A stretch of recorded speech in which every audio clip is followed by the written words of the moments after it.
Pasalamatan natin ang Diyos at Ama ng ating Panginoong Hesukristo.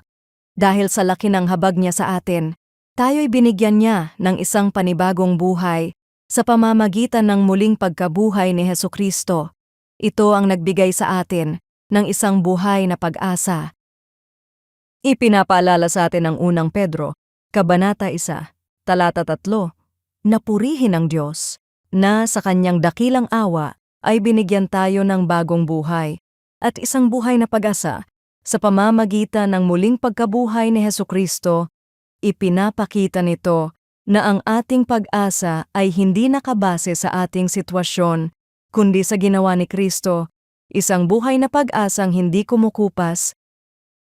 Sa realidad ng buhay, bahagi talaga ang mga pagsubok. May mga panahon ng paghihirap, pagkabigo, at mga hamong hindi natin inaasahan. Minsan, napakahirap magpatuloy. Saan tayo huhugot ng lakas, lalo na kapag sunod-sunod ang pinagdaraanan?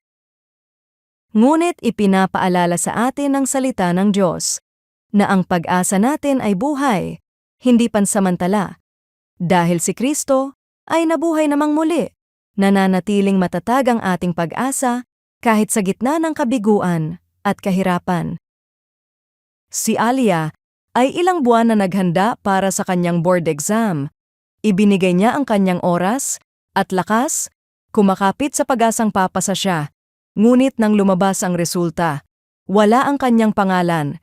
Napakasakit ng pagkadismaya niya, parang nasayang ang lahat ng kanyang pinaghirapan at mga pangarap. Sa mga sumunod na araw, hirap siyang bumangon at hindi niya alam kung paano magsisimula muli. Ngunit, sa gitna ng kanyang panghihina ng loob, unti-unti siyang bumalik sa katotohanang ang kanyang pag-asa ay hindi nakatali sa resulta ng isang exam, kundi kay Kristo. Hindi agad nawala ang lungkot, pero nakatagpo siya ng lakas upang muling tumayo. Sa halip na sumuko, nagpatuloy siya, may panibagong pananaw at pagtitiwala na may layunin pa rin ang Diyos kahit sa kanyang kabiguan. Ito ang nais ng Panginoon para sa atin. Ang pag-asang ibinibigay niya ay hindi nawawala kapag tayo ay nabibigo. Sa bawat pagsubok, maaari tayong magpatuloy, hindi dahil sigurado ang resulta, kundi dahil tapat ang Diyos na ating pinagtitiwalaan.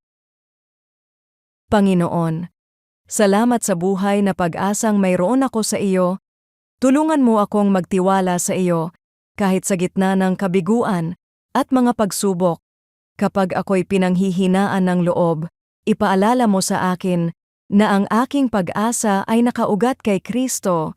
Bigyan mo ako ng lakas upang magpatuloy at magtiwala sa iyong plano. Sa pangalan ni Jesus. Amen.